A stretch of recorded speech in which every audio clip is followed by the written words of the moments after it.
Ya, selamat malam semua. Bisa dengar suara saya? Ya, kita mau mulaikan ibadah kita pada malam hari ini. Kita mau siapkan hati kita mau memuji Tuhan, kita mau pujikan Bapa, Engkau sungguh baik.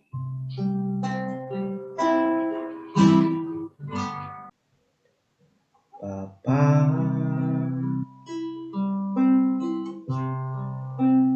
Engkau sungguh baik, kasih-Mu melimpah di hidupku.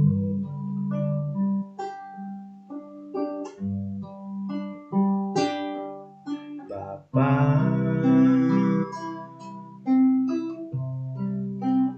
ku berterima kasih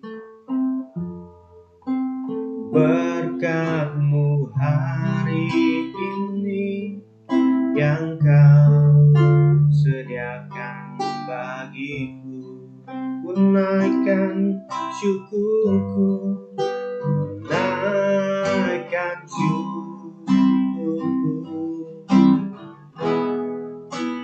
buat hari yang Kau beri. Tak habis-habisnya kasih dan rahmat-Mu, selalu baru dan tak pernah terlambat pertolongan-Mu. Besar setia-Mu di sepanjang hidupku.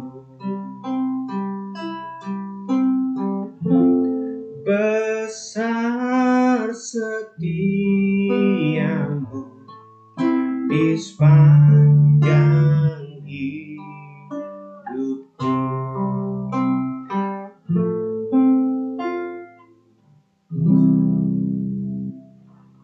Minta dengan kasih Ko Elvian Chandra untuk pimpin kita dalam doa.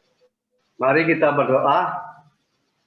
Bapa kami di surga, terima kasih Allah kami yang hidup, yang kami sembah pada Yesus Kristus Tuhan kami. Terima kasih Tuhan atas hidup yang Kau berikan pada kami sampai saat ini, hingga kami boleh bersama-sama berkumpul untuk beribadah kepada Engkau, mendengarkan firman-Mu, memuji dan memuliakan nama-Mu ya Tuhan. Kami juga akan merayakan HUT PPK Yosua yang ke-25 hari ini ya Bapak. Biarlah kami semua menjadi berkat, setia, tetap teguh di dalam iman ya Tuhan. Biarlah firman-firman yang akan dibawakan hamba-Nya Pendeta Insek dan Sri Mulia menjadi benih-benih kebenaran di dalam hati kami ya Tuhan. Terima kasih Tuhan Yesus. Bunyi juga kami ini orang yang berdosa ya Bapak, layakkan kami di hadapan Engkau. Terpujilah nama-Mu Tuhan Yesus. Layakkan kami di hadapan Engkau ya Bapak. Terima kasih Tuhan Yesus. Kami serahkan hidup kami, doa kami hanya di dalam nama Tuhan Yesus Kristus, Juru Selamat kami yang hidup. Haleluya. Amin. Amin. Selanjutnya kita mau nyanyi lagu Mars PPK Yosua. Ya, mungkin sudah lama sudah lupa semua.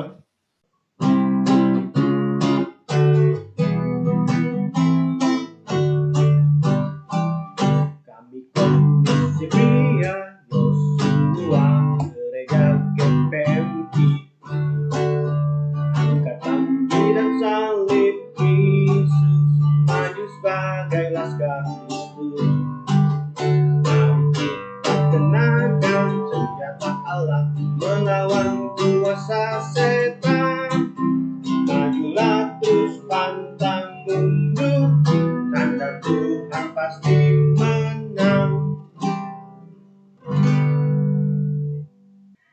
kita akan mendengar persembahan pujian dari pengurus PPK Yosua.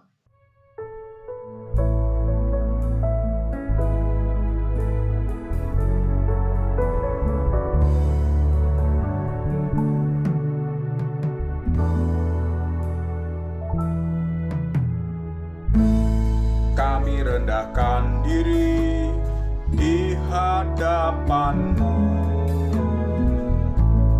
membawa hancur hati saat berseru, agar kami saling melengkapi tubuh-Mu, seperti Kau dan Yesus adalah satu.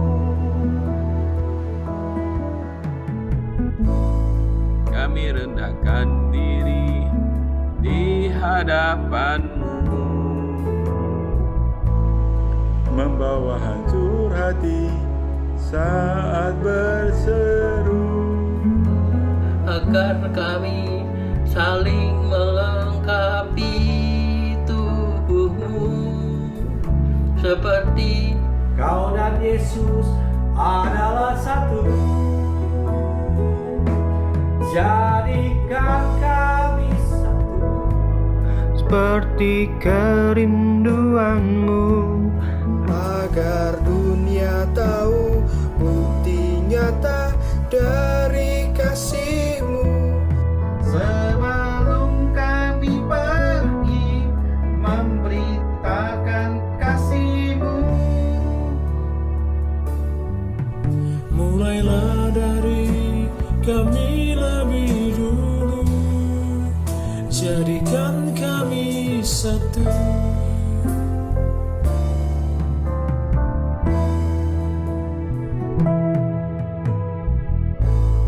kami rendahkan diri di hadapan-Mu, Membawa hancur hati saat berseru, agar kami saling melengkapi tubuh-Mu, seperti Kau dan Yesus adalah satu. Jadikan kami satu, seperti kerinduan-Mu, agar dunia tahu bukti nyata dari kasih-Mu. Sebelum kami pergi memberitakan kasih-Mu, mulailah dari kami lebih dulu, jadikan kami satu.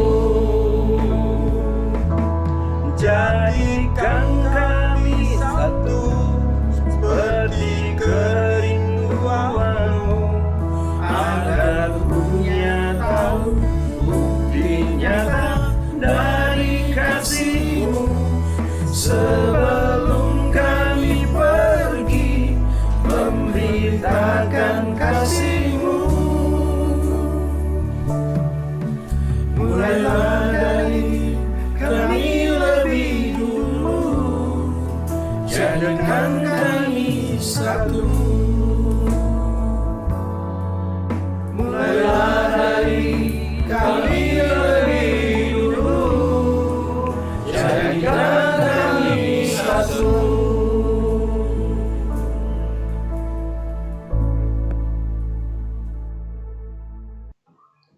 Tiba saatnya kita akan masuk dalam firman Tuhan. Kita mau siapkan hati kita. Kita mau pujikan sebuah lagu, Aku Datang dan Bersujud. Aku datang dan ku bersujud hadapan-Mu, ku rasakan indah hadirat-Mu.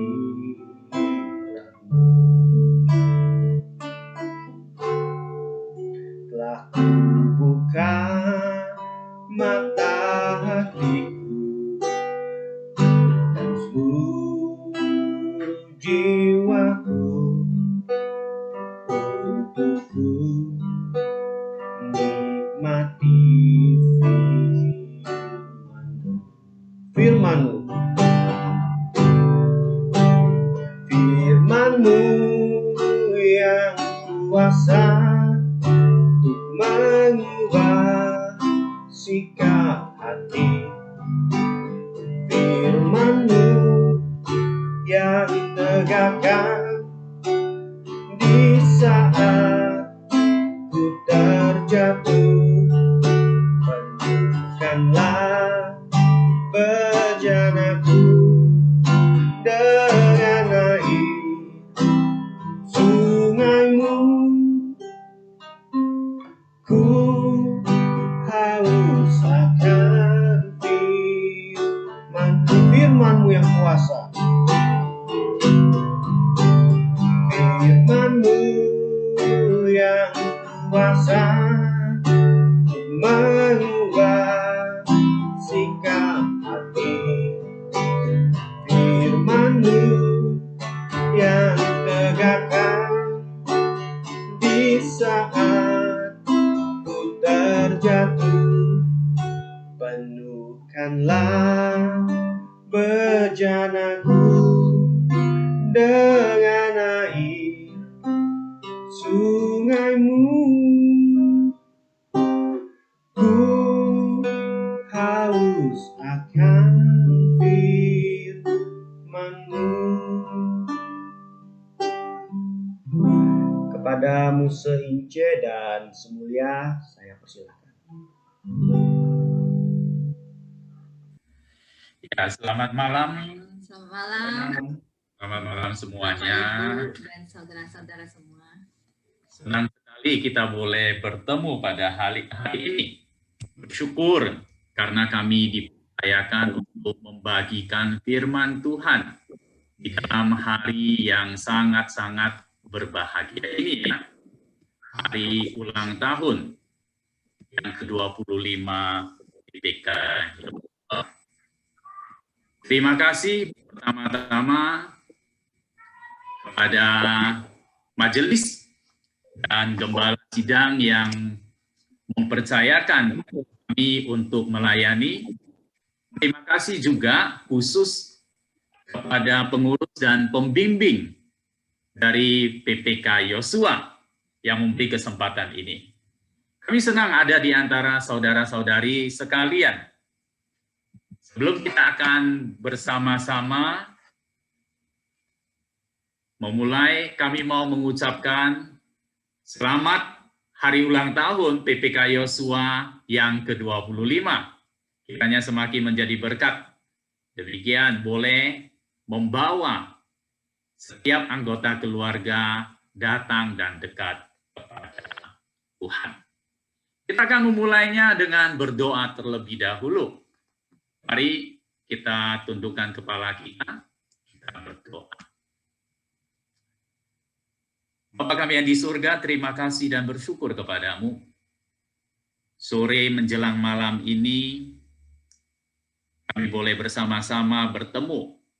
Kami boleh bersama-sama bersuka cita karena kami meyakini anugerah-Mu, pimpinan-Mu, itulah yang memberi kesempatan kepada kami. Khususnya kami boleh melihat Engkau yang membimbing Komisi Pria Yosua di PMII boleh melewati sampai 25 tahun. Tuhan, hari ini kami kembali mau bersama-sama mengucap syukur dan merenungkan firman-Mu. Tuhan yang menolong kami, khususnya Bapak-bapak, Ibu-ibu, boleh menyadari akan panggilan-Mu di dalam kehidupan mereka. Demikian juga kami. Kami serahkan Tuhan, mohon Engkau yang menolong kami. Karena dengan teknologi kami menyadari keterbatasan kami. Banyak hal-hal yang di luar kemampuan kami. Khususnya jaringan internet, kiranya boleh lancar dan tidak mengganggu acara kami ini. Kami berdoa Bapa, menyerahkan dalam nama Tuhan Yesus Kristus. Amin.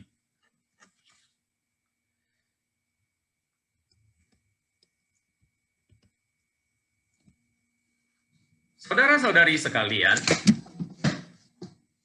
kita sebagai orang tua di dalam kehidupan kita tentu memiliki kerinduan, ya, kerinduan untuk membesarkan keluarga. Dan bagi kita yang memiliki anak-anak, mungkin saya mau bertanya terlebih dahulu, seberapa besar kita sebagai orang tua mengasihi anak-anak kita? Jelas sekali saya rasa, sebagai orang tua yang normal, sudah tentu kita memperhatikan perkembangan anak-anak kita. Kita memperhatikan masa depan mereka. Kita tentu setuju, bukan? Buktinya apa? Buktinya adalah kita membanting tulang untuk mereka. Tulang dibanting. Ya, biasanya begitulah. Ya, membanting tulang ya untuk mencari uang agar dapat memberikan makanan bagi anak-anak kita. Kita ingin mereka boleh bertumbuh, kembang secara maksimal. Kita penuhi gizi mereka sebanyak-banyaknya, sebaik-baiknya. Kalau perlu ya, kita mengorbankan segala sesuatu untuk cita-cita mereka. Kita bisa saja menjual segala harta kita supaya mereka bisa mendapatkan hal yang terbaik. Kita berusaha menyekolahkan mereka di sekolah-sekolah yang baik. Sekarang bahkan ada sekolah-sekolah bukan hanya memfokuskan kepada intelektual, pendidikan moral dan karakter yang baik. Watak juga perlu. Kalau begitu, bukankah kita sudah memfokuskan, kita menyatakan kasih kita kepada anak-anak kita? Tentu kita semua setuju bahwa semua itu baik dan pantas kita usahakan. Apa banyak ya orang tua yang sadar bahwa selain pertumbuhan fisik dan mental, ada pertumbuhan rohani. Dan selain masa depan anak di bumi, ada masa depan kekal bagi mereka. Sebagai orang Kristen, kita percaya bahwa manusia bukan hanya terdiri dari tubuh jasmani saja. Kejadian 2 ayat 7 memberitahu kita, ketika debu tanah dan menghembuskan nafas hidup ke dalam hidungnya, demikianlah manusia itu menjadi makhluk yang hidup.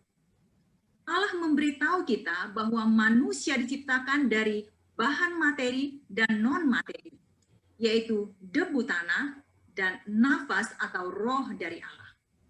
Apakah yang akan terjadi kepada kita saat kematian datang? Apakah kedua unsur itu hilang lenyap? Pengkhotbah 12 memberitahu kita demikian. Debu kembali menjadi tanah seperti semula dan roh kembali kepada Allah yang mengaruniakannya. Ketika mati, roh kita kembali kepada Allah, tidak ikut hancur bersama tubuh kita. Mazmur 104 berkata demikian, apabila engkau mengambil roh mereka, mereka mati binasa dan kembali menjadi debu. Kematian terjadi ketika Allah mengambil roh kita. Tubuh binasa menjadi debu, tetapi roh kita diambil oleh Allah. Jadi kita diberitahu bahwa roh manusia bersifat kekal. Kalau ada masa depan bagi roh kekal manusia, tentu itu jauh lebih penting daripada masa depan di bumi ini. Bukankah begitu? Kalau begitu, pertumbuhan yang bersifat kekal jauh lebih penting daripada pertumbuhan yang bersifat sementara. Pertumbuhan roh anak jauh lebih penting daripada pertumbuhan fisiknya. Dan masa depan roh anak jauh lebih penting daripada masa depan fisik. Kita tentu setuju bahwa yang paling ideal adalah kedua hal itu berjalan berbarengan dan seimbang. Tapi sekarang yang menjadi pertanyaan bagi kita adalah, seberapa banyak orang tua sadar bahwa pertumbuhan roh dan masa depan roh anak-anak adalah lebih penting dan lebih urgent? Ketika kita melihat keadaan kita, Kalau kita memiliki anak, kita pasti mengatakan, kita memikirkan, memenuhi kebutuhan-kebutuhan jasmani mereka, pendidikan mereka. Namun mungkin di antara kita juga mengatakan, kami memang memperhatikan kebutuhan jasmani, tapi kami juga memperhatikan kebutuhan rohani mereka. Apa buktinya? Bapak Ibu tentu setuju, di antara kita mau membawa anak-anak kita itu datang ke gereja. Kita mungkin mendorong mereka, oh kamu sudah berumur 13 tahun, kamu sudah seharusnya dibaptis.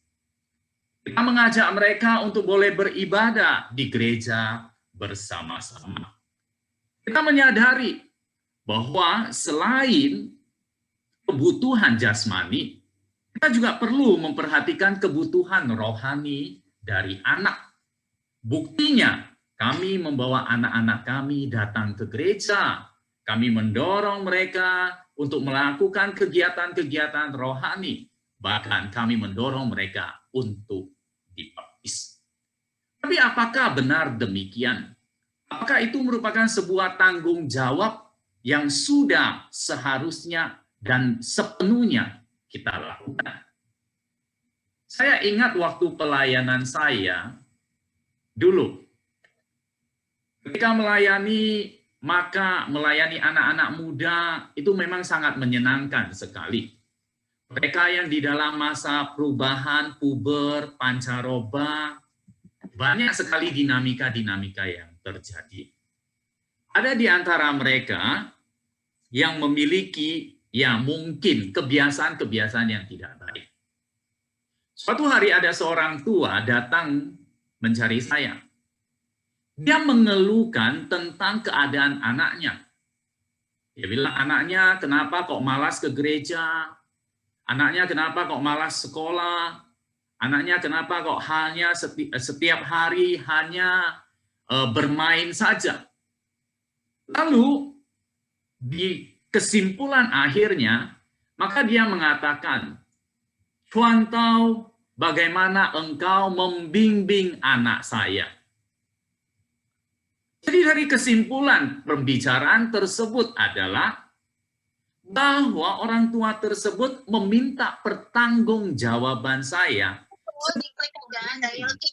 memimpin komisi remaja pada saat itu. Jadi dengan demikian kalau kita perhatikan, memang secara fisik, ya, secara fisik kita sebagai orang tua mengarahkan, membawa, tetapi tanggung jawab kerohanian tersebut kita serahkan kepada gereja, kepada apakah benar demikian? Selalu yang disalahkan tentang kerohanian adalah gereja. Saudara, Allah merancang keluarga dengan meletakkan tanggung jawab atas pertumbuhan rohani anak di atas pundak orang tuanya. Tanggung jawab utama dalam menjaga, mendidik, membimbing anak secara rohani ada di pundak orang tua. Allah memberikan perintah ini kepada orang tua. Dari Ulangan 6 dikatakan, dengarlah hai orang Israel, Tuhan itu Allah kita, Tuhan itu Esa. Kasihilah Tuhan Allahmu dengan segenap hatimu, dan dengan segenap jiwamu, dan dengan segenap kekuatanmu. Dan apa yang kuperintahkan kepadamu pada hari ini, haruslah engkau perhatikan. Haruslah engkau mengajarkannya berulang-ulang kepada anak-anakmu, dan membicarakannya apabila engkau duduk di rumahmu, apabila engkau sedang dalam perjalanan, apabila engkau berbaring, dan apabila engkau bangun. Haruslah juga engkau mengikatkannya sebagai tanda pada tanganmu, dan haruslah itu menjadi lambang di dahimu. Dan haruslah engkau menuliskannya pada tiang pintu rumahmu dan pada pintu gerbangmu. Kita lihat saudara, Allah merancang orang tua untuk mengajarkan tentang Dia kepada anak-anak mereka di rumah dan melalui segala aktivitas mereka sepanjang hari. Mengajarkan berulang-ulang perintah Tuhan. Itu artinya bukan sekali dua kali atau kadang-kadang, tetapi terus-menerus dan secara serius atau disengaja. Allah konsisten dalam menaruh tanggung jawab pendidikan rohani anak di atas pundak orang tua, khususnya bapak-bapak. Kita lihat di Efesus 6 dikatakan, dan kamu bapak-bapak, janganlah bangkitkan amarah di dalam hati anak-anakmu, tetapi didiklah mereka di dalam ajaran dan nasihat Tuhan. Bapak-bapak diminta untuk mendidik anak-anaknya di dalam ajaran dan nasihat Tuhan. Jika kita mau berpegang pada firman Tuhan, bagaimanapun juga kita harus mengemban tanggung jawab utama dalam memperhatikan hidup rohani anak-anak kita. Orang tua harus menjadi pendidik utama yang berdampingan dengan pendidik-pendidik lain yang terlibat dalam hidup anak-anak mereka. Walaupun ada kerjasama dengan pihak lain, misalnya komunitas gereja, atau personil guru sekolah minggu, pembimbing remaja pemuda, hamba-hamba Tuhan yang ada, tetapi kita harus ingat, orang tua harus memegang peran yang paling utama bagi hidup rohani anak-anaknya sendiri. Jadi dengan demikian, kita melihat sebenarnya tanggung jawab utama tentang kerohanian anak bukan diserahkan kepada gereja, bukan hanya diserahkan kepada pembimbing, tetapi tanggung jawab orang tua. Satu hal yang menarik, kadang-kadang orang-orang percaya tidak menyadarinya. Ada sebuah riset yang diadakan oleh sebuah lembaga yang namanya Bilangan Riset Center. Mereka mengadakan penelitian pada tahun 2018 tentang spiritualitas generasi muda Kristen yang ada di Indonesia. Mereka mengumpulkan responden sebanyak 4.095 orang dan di 42 kota dan kabupaten, ya, kota-kota besar dan kabupaten besar. Lalu hasil yang menarik adalah hanya 23% orang tua Kristen terlihat memperhatikan hal-hal rohani anak-anak mereka di rumah. Jadi dengan kata lain, hanya kurang dari 1/4 saja orang tua yang memperhatikan kerohanian anak-anaknya. Jadi saya harap yang 23% ini adalah semua itu adalah jemaat GPMI yang memperhatikan akan kerohanian anak-anak. Ya. Semoga begitu. Jadi dengan demikian kita melihat kenyataan bahwa orang Kristen sendiri sebanyak 75% lebih kurang memperhatikan kerohanian anak-anak. Yang mereka lakukan adalah mereka melimpahkannya kepada gereja dan sekolah Kristen. Ya, sekolah Kristen juga diminta tanggung jawab. Sekolah minggu, sekolah Kristen diminta tanggung jawab. Jadi mari kita harus menyadari kembali, sebagai orang tua kita harus mengusahakan pertumbuhan kerohanian anak, memberikan pertumbuhan yang terbaik. Apakah cukup di dalam pertumbuhan kerohanian mereka? Kita mengatakan, saya melakukannya dengan saya mengadakan mesbah keluarga. Ada yang mengatakan, oh saya mengajak anak-anak kami untuk membaca Alkitab bersama-sama. Oh berdoa bersama-sama. Atau retreat keluarga bersama-sama. Harus diakui itu adalah hal yang baik. Sebuah usaha yang pantas untuk diapresiasi. Kadang-kadang ada orang tua yang begitu bersemangat menekankan kepada anak-anaknya. Atau cucu-cucunya ya, bagi yang punya cucu ya, oh harus membaca firman Tuhan, harus melakukan disiplin rohani. Tapi pernahkah kita memikirkan bagaimana respon anak-anak tersebut? Ada sebuah percakapan antara orang dewasa ini, orang dewasa. Jadi mereka bercerita mengenang akan masa kecil mereka. Jadi ada salah seorang dewasa mengatakan bahwa betapa membosankannya waktu mereka kecil ketika diajak untuk melakukan mesbah keluarga yang dipimpin oleh orang tua mereka. Ada di antara mereka yang mengatakan mereka kesal sekali. Mereka benci setiap kali diajak untuk melakukan hal rohani tersebut. Bahkan mereka katakan, mereka mau berusaha untuk menghindari supaya tidak diadakan kegiatan-kegiatan rohani di dalam keluarga.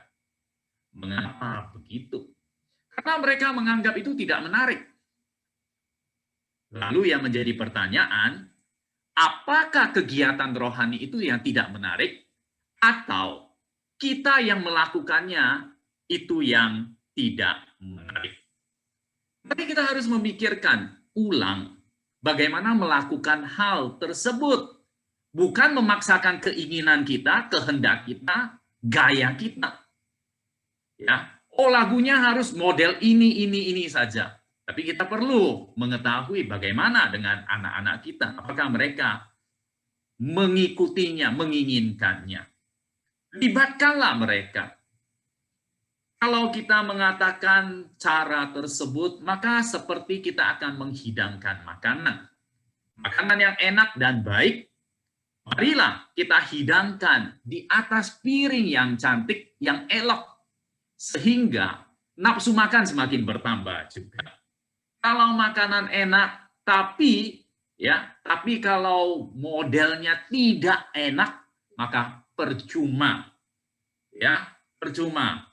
Tidak membangkitkan nafsu. Karena itu kita perlu memikirkan. Mungkin kita perlu ada variasi.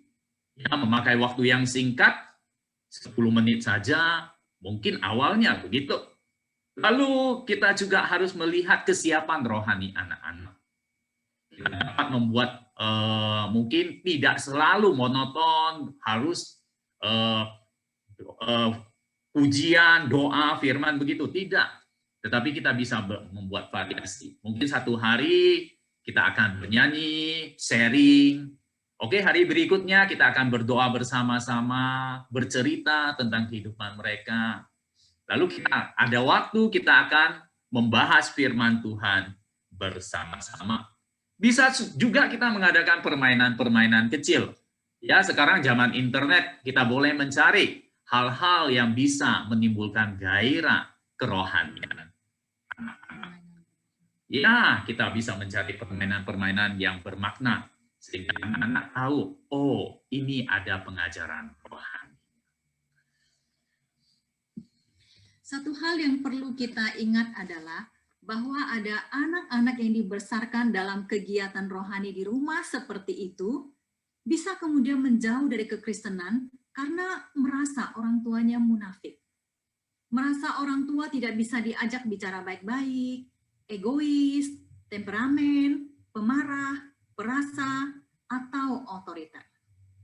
Karena itu, usaha terbaik orang tua dalam memberi pertumbuhan rohani bagi anak bukanlah hanya mengadakan disiplin-disiplin rohani di rumah, tetapi penting untuk menjadi sahabat rohani bagi anak-anak di dalam perjalanan itu semua.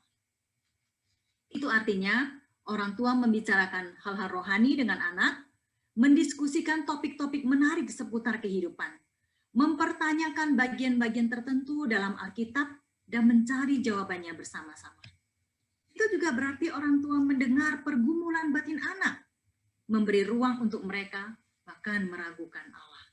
Juga orang tua bersedia rendah hati dan menerima koreksi dari anak-anak atas kesalahan yang dilakukan oleh orang tua. Menerima anak meragukan Tuhan, wah itu tabu sekali. Maksudnya gimana? Bapak Ibu, bisakah kita bayangkan suatu hari kalau anak kita datang kepada kita dan dia berkata, Pak, Mah, aku tidak percaya Tuhan. Atau berkata, mulai hari ini aku tidak mau ke gereja lagi. Wah, amarah naik ke atas ubun-ubun. Apa yang kita lakukan ya? Apakah kita langsung memusuhi anak kita?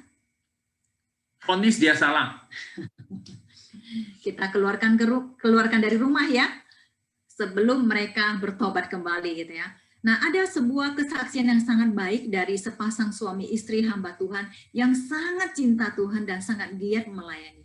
Satu hari anak mereka punya 2 anak laki-laki. Satu hari anak laki-laki yang paling besar berkata bahwa dia meragukan Tuhan Yesus. Dan dia rasanya ingin meninggalkan gereja. Kedua orang tuanya tentu kaget sekali. Tetapi mereka berusaha untuk menahan dan tidak mengekspresikan itu.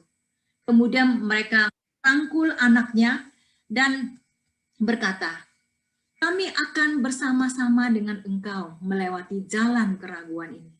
Dan orang tuanya tidak memarahi anaknya, tetapi menerima dia, kemudian mengiringi dia, mendoakan dia dan menjadi sahabat tempat dia curhat. Nah, setelah ini dewasa, kemudian dia kembali kepada iman Kristen, dia sungguh-sungguh percaya Tuhan Yesus, dan dia bertekad, dia berkata kepada orang tuanya bahwa dia akan membantu anak-anak muda yang meragukan iman mereka. Kemudian dia mencari orang-orang remaja yang meragukan iman mereka, dan dia melayani mereka. Dan itu sangat efektif sekali, karena dia pernah meragukan Tuhan. Kemudian, kita misalnya kalau orang tua biasa ya, kalau kita melakukan kesalahan, kita akan gengsi ya untuk minta maaf kepada anak ya. Kalau anak-anak menuduh kita, salah papa, waduh, anak-anak itu pasti dimarahi ya, orang tua bisa jadi murka begitu. Tetapi kalau kita menjadi sahabat bagi anak-anak kita, maka kita harus merendahkan diri. Kalau memang kita salah, kita memang harus minta maaf dan berkata bahwa perbuatan kita memang tidak serupa dengan Kristus waktu kita melakukan kesalahan. Perlu kita melakukan refleksi ya, saudara-saudari semua, Bapak Ibu. Apakah kita selama ini sudah menjadi sahabat rohani bagi anak-anak kita? Bagaimana ya anak-anak kita memandang kita selama ini? Sebagai sahabatkah? Atau jangan-jangan sebagai raja yang tidak bisa dipuaskan? Sebagai tuan yang tidak bisa dibantah? Sebagai polisi yang tidak bisa dikasihi? Atau lebih parahnya, sebagai seorang musuh yang tidak bisa diampuni. Kita perlu melakukan refleksi seperti ini, agar kita dapat menjadi sahabat rohani bagi anak kita dan berkenan kepada Allah. Tapi, saudara-saudari sekalian, kita harus ingat juga, untuk menjadi sahabat bagi anak, maka kita ingat, kita ini adalah orang tua dari mereka. Maka kehidupan kita sebagai orang tua itu menjadi cermin bagi anak-anak. Mungkin saja ada di antara kita salah satu pasangan kita menjadi sahabat bagi anak-anak, tapi tidak menjadi sahabat bagi pasangan kita. Itu menjadi sesuatu yang sangat berbahaya sekali. Karena anak ini akan melihat kita menjadi orang yang bermuka dua. Loh, kok sama mama, sama papa, kok begitu sikapnya? Tidak bersahabat sekali. Karena itu kita perlu membangun persahabatan kita terlebih dahulu dengan pasangan kita. Kita harus terlebih dahulu menjadi sahabat rohani bagi pasangan kita. Itu hal yang penting sekali. Mengapa? Karena di dalam firman Tuhan jelas sekali, Maleaki mengatakan Allah telah menetapkan suami dan istri menjadi teman sekutu dan teman seperjanjian. Teman sekutu dan teman seperjanjian. Jadi suatu hubungan yang memang erat sekali. Jadi terlebih dahululah kita sebagai pasangan suami istri harus memiliki, menjadi teman, menjadi sahabat terlebih dahulu. Hal ini konsisten. Tuhan sejak awal sudah menetapkan. Di dalam Kejadian pasal 2, 24 mengatakan, sebab itu seorang laki-laki akan meninggalkan ayahnya dan ibunya dan bersatu dengan istrinya sehingga keduanya menjadi satu daging. Hal itu kembali ditekankan oleh Tuhan Yesus.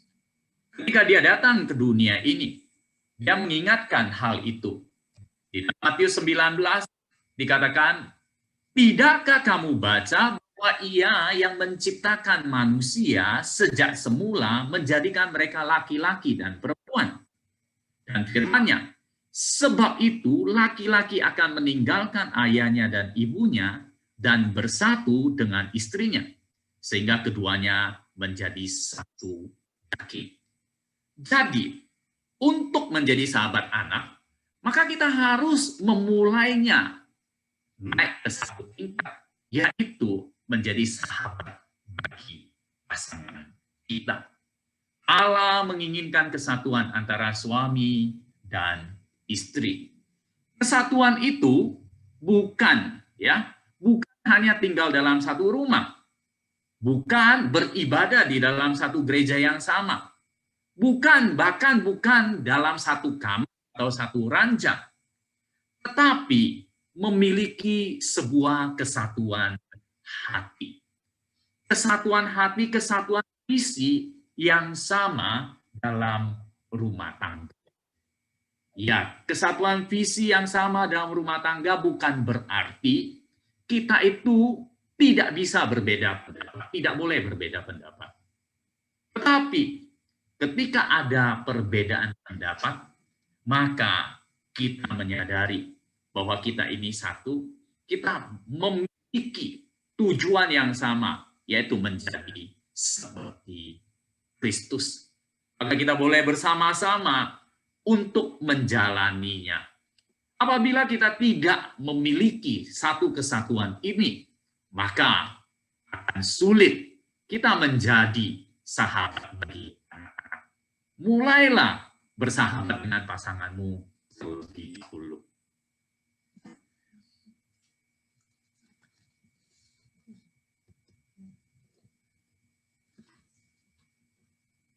Jadi, ingat, suami istri harus bersatu layaknya sahabat karib. Kira-kira bagaimana ya suami istri itu menjadi seperti sahabat karib ya? Banyak orang berkata, ya kami suami istri nggak ada masalah, kami ini berkomunikasi kok ya. Tapi gaya komunikasinya sangat dangkal di atas permukaan saja ya Bu, nggak sampai mendalam. Misalnya kalau ketemu pas sebagai suami pulang ke rumah, masak apa hari ini? Ya cuma itu ya. Ini kurang garam ini, atau ini nggak ada rasanya gitu. Atau nanti istri berkata, Pak belanjanya habis gitu, harus bayar uang sekolah. Cuma sebatas itu saja. Itu bukan sahabat karib ya namanya ya. Kalau sahabat karib berarti banyak yang bisa kita ceritakan. Dan kita bisa menceritakannya secara mendalam. Kita tidak sahabat karib kalau bercerita tentang sesuatu hal kepada kita, dia tidak akan merasa dipermalukan. Itu karena sudah percaya. Seperti itulah. Kegagalan bisa dikatakan, bisa diceritakan.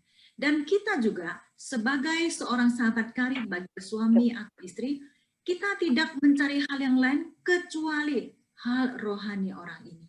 Kita bisa bertanya kalau ketemu, bagaimana kamu hari ini? Kalau melihat mukanya berbeda, kita tanya, apa yang terjadi? Apa yang bisa saya... Bisa dijawab nih, Fa? Kira-kira kita bisa melakukan hal-hal seperti itu.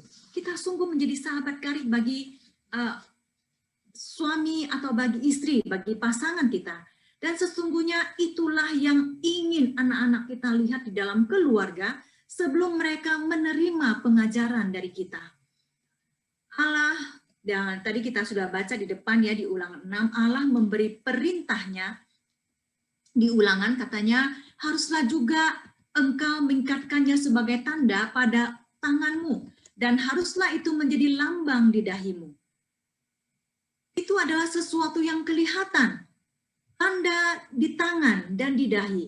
Kemudian di Efesus juga berkata, Bapak-bapak, janganlah bangkitkan amarah di dalam hati anak-anakmu. Nah, itu semua artinya anak-anak bisa melihat bahwa ajaran orang tua tentang Allah terlihat pada diri orang tua. Itu sedang dihidupi oleh orang tua mereka. Saudara, Kita tidak bisa mengajarkan tentang karakter ilahi kepada anak-anak sementara kita tidak terlihat sebagai pasangan ilahi di mata anak-anak. Karena itu kita perlu membangun persahabatan rohani dengan pasangan kita. Bangunlah persahabatan rohani dengan pasangan kita, agar kita dapat menjadi pasangan yang rohani, dan itu bermanfaat bagi anak-anak kita. Mari kita melakukan refleksi. Apakah kita sudah menjadi pasangan? Apakah kita sudah menjadikan pasangan kita sebagai sahabat rohani dalam praktek sehari-hari hidup kita?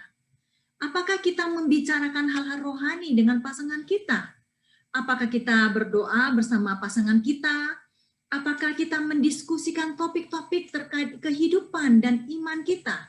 Apakah kita sharing firman Tuhan bersama pasangan kita?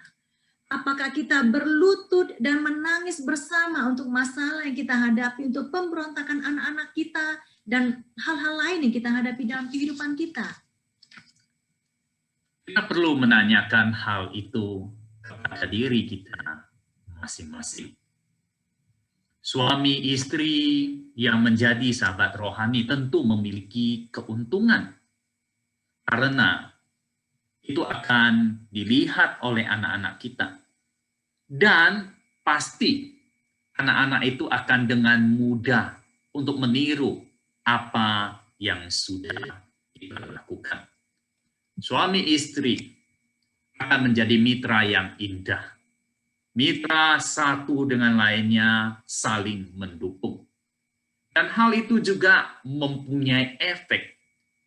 Ketika kita melakukan pengajaran, mengemban tugas kita, mendidik anak, kita akan lebih mudah.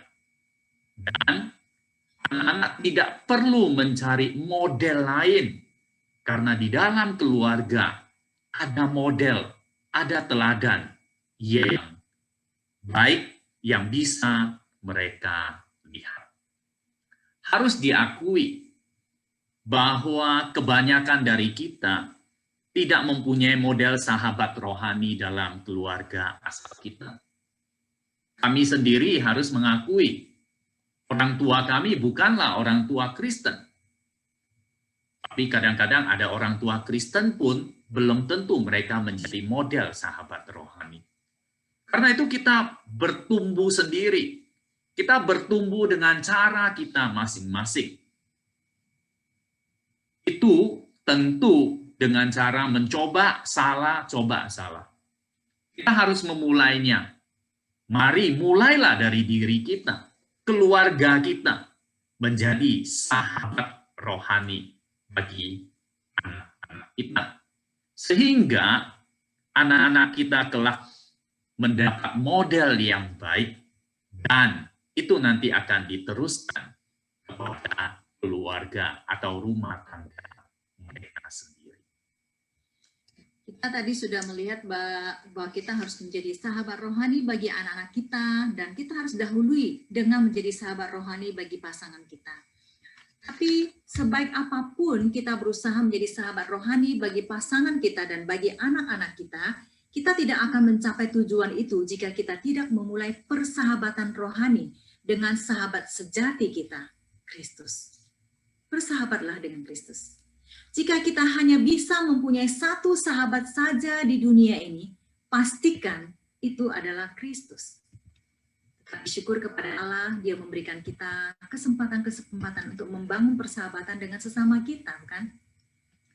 Dapat bersahabat dengan Kristus adalah hak istimewa bagi kita. Kristus lemah lembut dan rendah hati.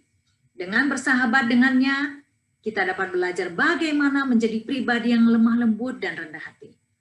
Jika kita bersahabat dengan Kristus, kita akan menyerap pikirannya, hatinya, rencananya, dan semua kebaikan yang ada padanya.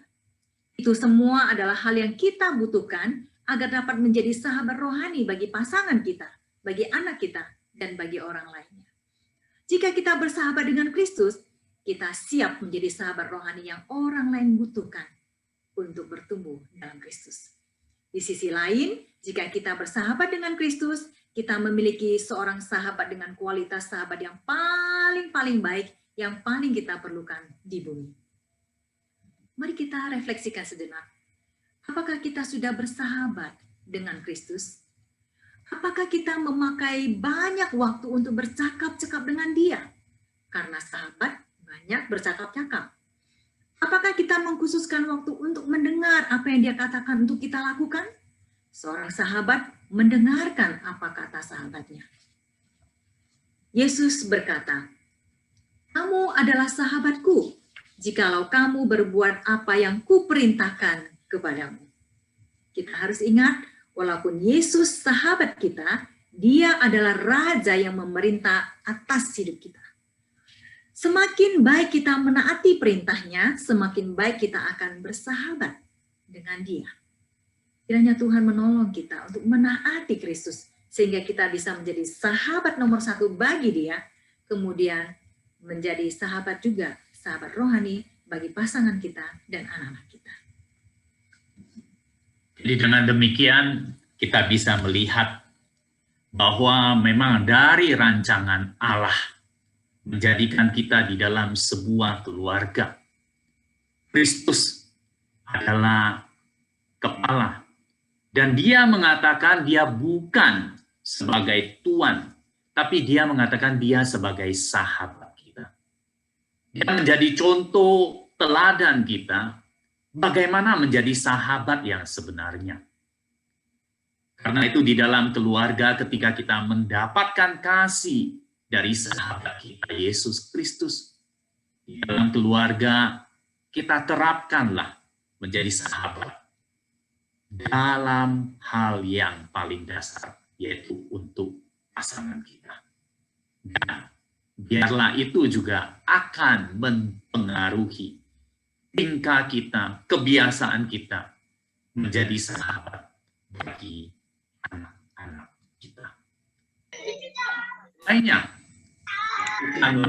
usahakanlah, bangunlah suasana rohani di dalam keluarga kita. Biasakanlah berdoa bersama-sama dengan istri, ajaklah anak bersama-sama berdoa. Ajaklah mereka bersama-sama membaca firman Tuhan. Jangan, seringkali yang terjadi adalah orang tua itu menyuruh anaknya membaca firman Tuhan, menyuruh anaknya berdoa, tahu yang baik, tapi belum tentu orang tua itu membaca firman Tuhan dan berdoa. Lalu bagaimana anak kita ini bisa melakukannya? Mari kita memulainya. Memulainya, kita menjadi sahabat. Kita akan bersama-sama melakukannya. Kita mengharapkan pertolongan Tuhan semata-mata. Kristus yang menjadi sahabat kita. Sebagai langkah awal, jika kita ingin memulainya tetapi tidak tahu bagaimana, langkah pertama adalah berdoalah. Mintalah kepada Tuhan supaya kita sanggup mampu menjadi seorang sahabat rohani bagi pasangan kita. Demikian juga pasangan kita mau menjadi sahabat rohani bagi kita. Itu adalah langkah awal. Berdoalah. Kita akan berdoa. Oke, mari kita berdoa. Allah yang baik, terima kasih untuk kesempatan di malam hari ini. Kami mengucap syukur kepadamu karena Engkau kembali mengingatkan kepada kami bahwa pendidikan rohani seorang anak harus dimulai dari keluarga, diteruskan di dalam keluarga, dilanjutkan, dikembangkan di dalam keluarga. Tuhan, tolonglah kami. Bagi keluarga-keluarga yang tergabung di tempat ini, yang sudah mulai melakukannya, Tuhan tambahkan pertolongan supaya semakin giat melakukannya. Mereka menjadi sahabat rohani di dalam keluarga mereka, antara suami dan istri, orang tua dengan anak. Dan bagi keluarga-keluarga yang belum memulainya, Tuhan berilah kerinduan besar pada mereka. Dan Tuhan akan tolong, Tuhan akan sediakan bantuan untuk mereka bisa memulainya.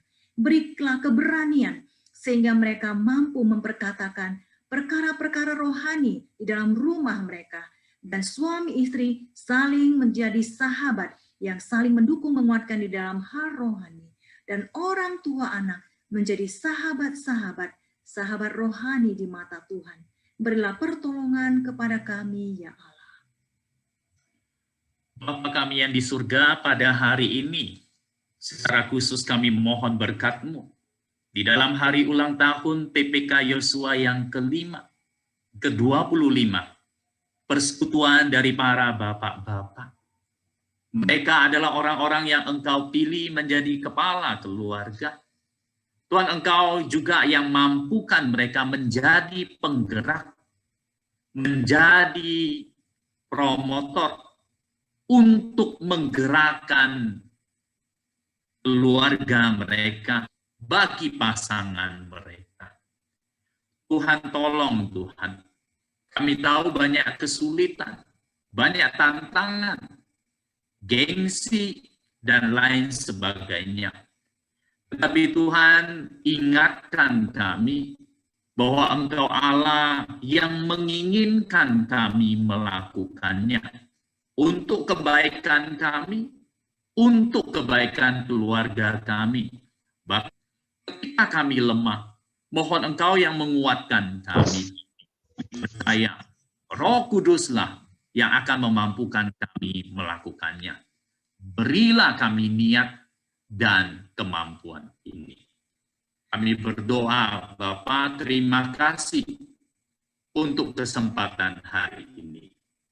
Kami memohon dalam nama Yesus Kristus. Amin.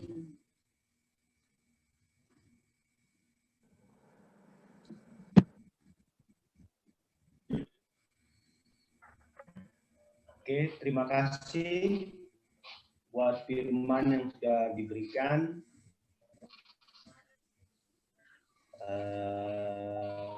Sangat berkati, terutama buat saya dan istri. Semoga yang lain juga merasa diberkati seperti yang saya rasakan. Di seluruh pelayanan, Usinja dan semuanya. Kita tiba saatnya kita akan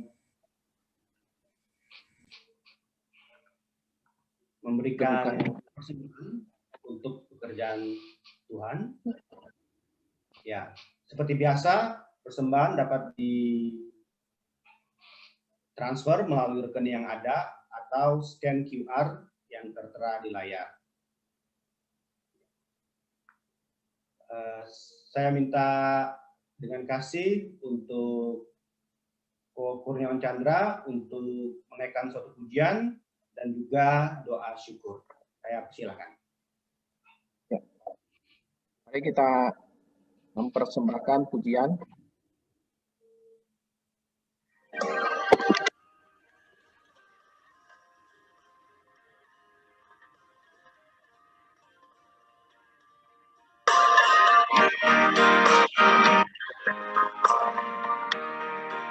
Betapa hatiku berterima kasih, Kau mengasihiku,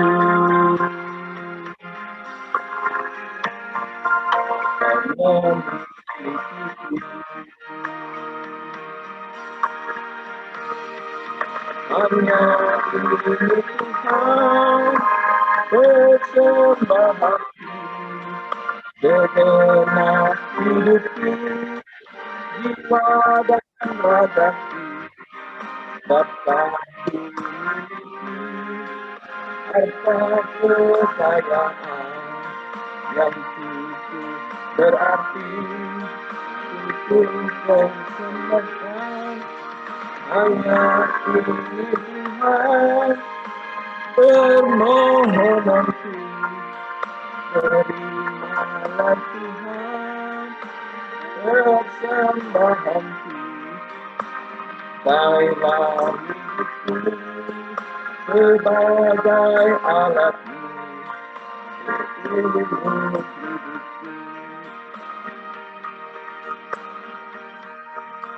Pakailah hidupku sebagai alat-Mu. Lupa. Ya, kamu ada Mari kita berdoa.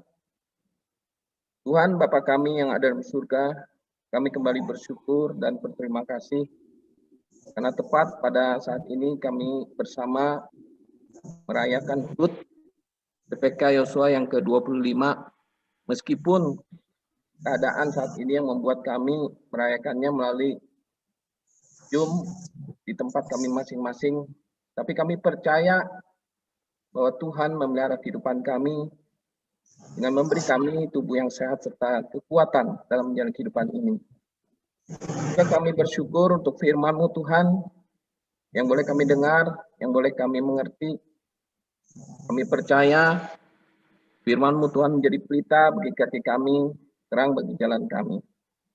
Dan kami bersyukur juga untuk hamba-Mu Tuhan, Musa Incek beserta istri boleh bersama-sama kami dalam perayaan HUT ke-25 ini boleh membagikan sharing firman Tuhan untuk kami dengar bersama-sama Tuhan.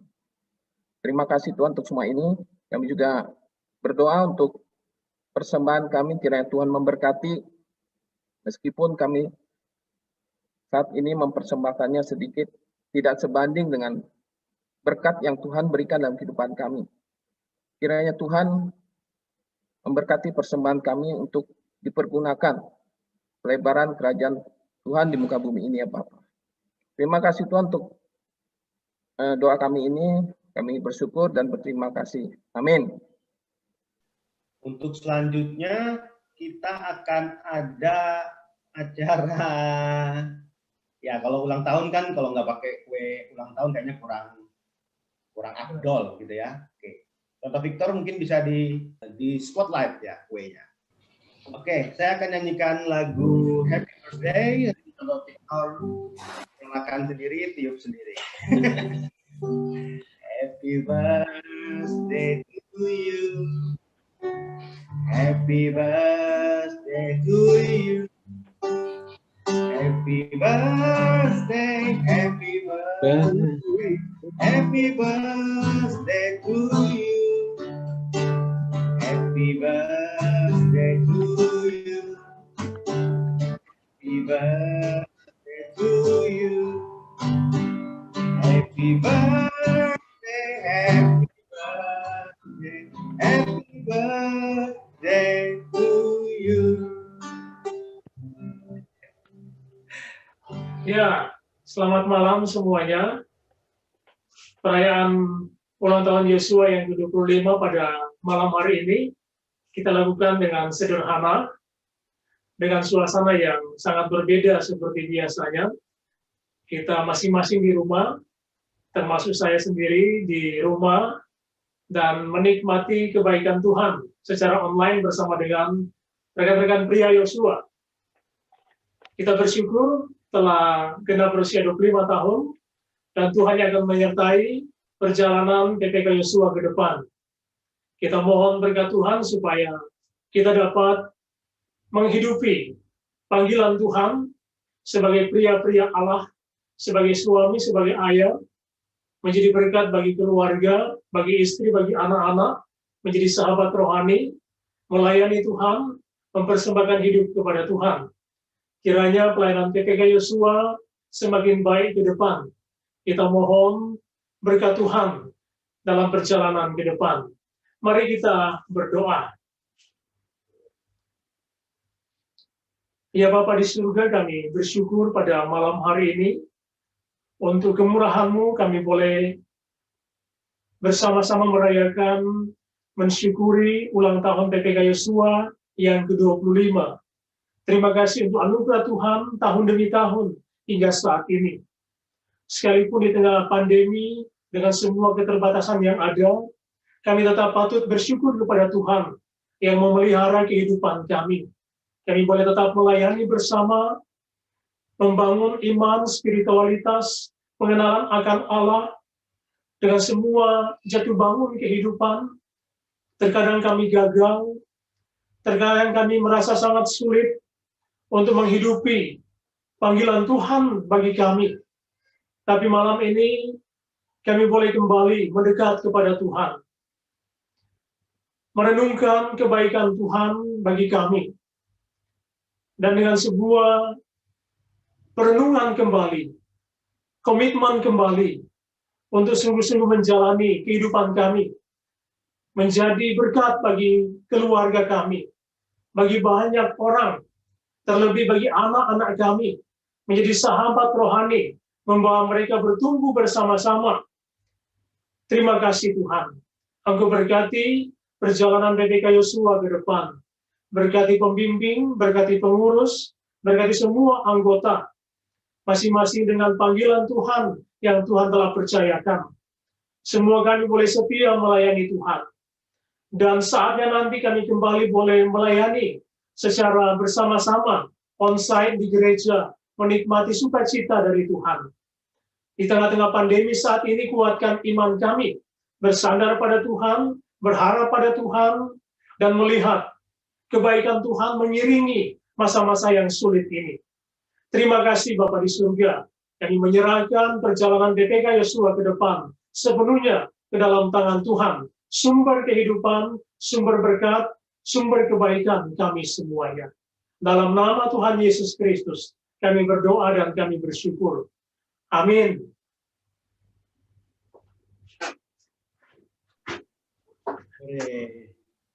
Ya, demikian Tuhan memberkati kita semuanya.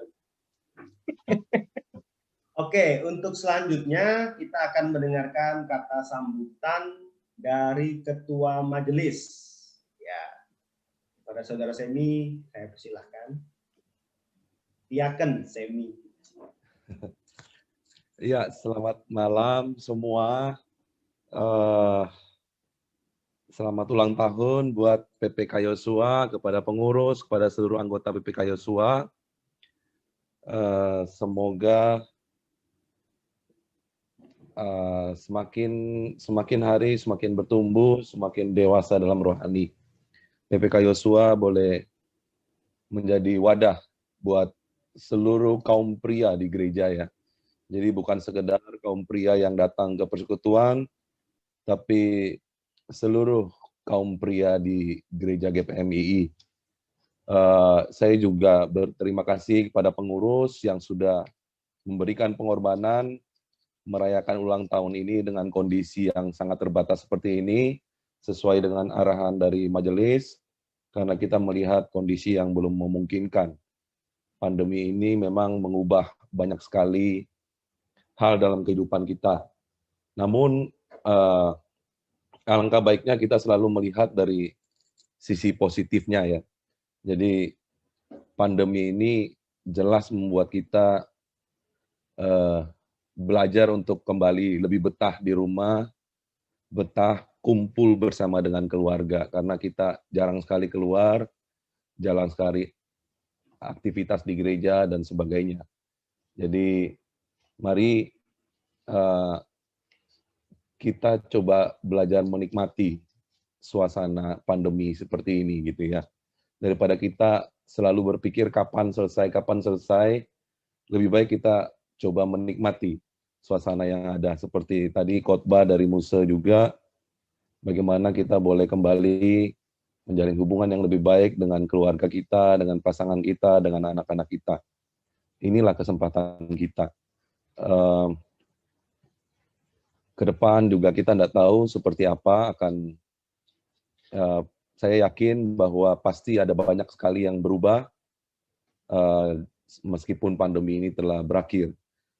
Nah, tapi tetap kami dari majelis tetap berharap masukan dan dukungan dan juga kerjasama dengan pengurus dari PPK Yosua agar kita boleh memikirkan untuk kaum pria, bapak-bapak yang ada di gereja kita boleh sama-sama memikirkan bagaimana bapak-bapak dan juga kaum pria di gereja kita boleh tetap bertumbuh secara kerohanian. Gereja ini boleh terus menjadi wadah agar setiap orang yang terlibat di dalamnya, setiap anggota jemaat boleh terus bertumbuh. Saya juga ingin mengucapkan terima kasih untuk Musa Incie dan Semulia untuk pelayanannya pada malam hari ini. Sekaligus saya juga ingin mengumumkan bahwa Musa Incie dan juga Semulia akan segera kembali bergabung bersama-sama dengan kita melayani di Samarinda. Kurang lebih bulan Juni mereka akan secara fisik boleh hadir di Samarinda dan bergabung bersama-sama dengan kita di Samarinda. Tidak terasa sekitar 6 tahun, Musence dan juga Semulia di Malang, ternyata mereka tinggal di Malang, ternyata makin mesra ya, makin kompak ya. Saya nggak nyangka tadi khotbahnya berdua, bergantian begitu ya. Saya lihat semakin mesra, semakin kompak. Semoga nanti ke Samarinda mereka juga bisa menularkan itu kepada keluarga-keluarga yang ada di Samarinda. Saya rasa itu kata sambutan dari saya. Terima kasih sekali lagi, selamat ulang tahun untuk PPK Yosua. Tuhan memberkati kita semua. Terima kasih buat Diaken Semi. Ya. Oke, untuk selanjutnya kita akan mendengarkan kata sambutan dari Ketua PPK Yosua. Ya. Kepada Koadis Yuto saya persilahkan. Oke, salam, selamat malam semua, sahabat-sahabat Yosua, sahabat Hana, dan juga pasangan-pasangan muda. Terima kasih untuk kehadirannya bergabung bersama di dalam ibadah syukur HUT PPK Yosua yang ke-25 ini, walaupun kami mengesetnya ini, merangkainya dengan sangat sederhana sekali, mungkin tidak umum, ya disebut lebih keren out of the box ya, begitu ya. Tapi saya percaya tidak mengurangi hikmat, sukacita, dan berkat Tuhan tersampaikan di dalam acara kita pada malam hari ini. Kiranya semuanya menjadi berkat. Saya bersyukur karena semuanya boleh berjalan. Saya tidak panjang-panjang. Terima kasih untuk rekan-rekan yang telah bekerja. Terima kasih untuk semua pihak yang terlibat di dalam acara ini, dan terutama kedua hambanya, Muse Ingkia dan istri yang sudah melayani. Kiranya Tuhan terus berkati. Kita juga telah mendengar info ya, bocoran tadi dari Ketua Majelis bahwa kedua hambanya ini akan bergabung kembali. Ya, bukan wajah baru bagi kita ya. Kiranya kita nanti dapat bertemu kembali sesuai rencana dan waktu Tuhan. Dan sekali lagi terima kasih untuk partisipasi semua yang telah bergabung bersama di dalam ibadah ini. Tuhan Yesus memberkati. Terima kasih. Oke, sebentar lagi kita akan tutup. Tapi mungkin ada yang ingin memberikan pengumuman. Ada pengumuman, saya bagikan screen-nya ya. Persekutuan Wanita Hana, titip pesan untuk acara ini. Rekan-rekan bisa lihat di screen. Acara game Hati yang Gembira, pembicaranya Chantal Roslen, tanggal 25 Maret, jam 7 malam, di Zoom 565-676-1500. Demikian pengumumannya, ibu-ibu bisa memperhatikannya. Terima kasih. Oke, kita akan tutup ibadah kita malam hari ini. Kita akan naikkan terima kasih Tuhan. Nanti doa penutup minta Tuan Totoni untuk pimpin kita dalam doa. Terima kasih Yesus.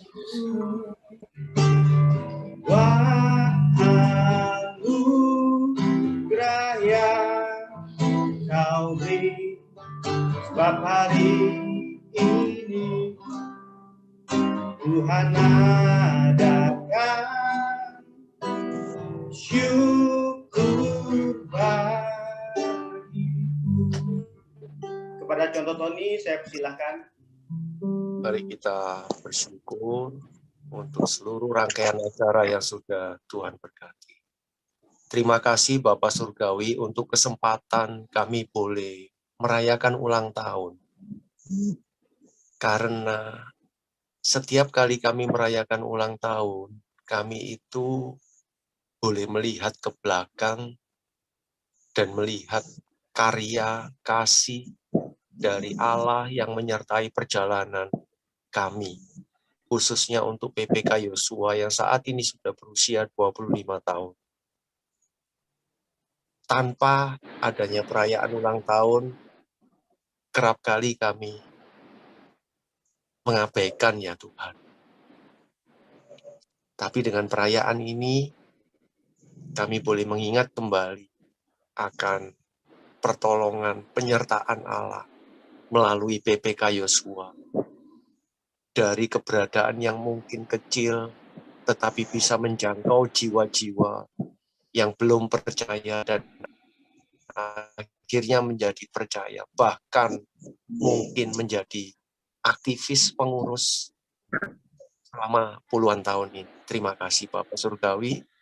Terima kasih kalau Allah sekali lagi mengingatkan kami untuk menjadi kepala keluarga yang baik, yang harus bertanggung jawab bukan hanya untuk jasmani, materi, secara khusus untuk kerohanian. Karena kerohanian itulah yang kekal di dalam surga kelak. Karena itu biarlah kami memfokuskan diri dengan apa yang kekal dan kami mengerjakan apa yang fana ini dengan mata tertuju kepada kekekalan. Sehingga semuanya itu nanti akan memberkati kami di dalam kekekalan. Sekali lagi terima kasih. Ingatkan kami semua untuk menjadi dewasa, menjadi lebih baik, lebih matang, lebih berbuah. Dan sekarang kami akan mengakhiri, kiranya berkat dari Allah Tritunggal, Allah Bapa, Allah Putra, dan Allah Roh Kudus akan memberkati, menyertai setiap kami, keluarga demi keluarga yang ada, yang hadir, bahkan seluruh jemaat GPMI Samarinda. Amin.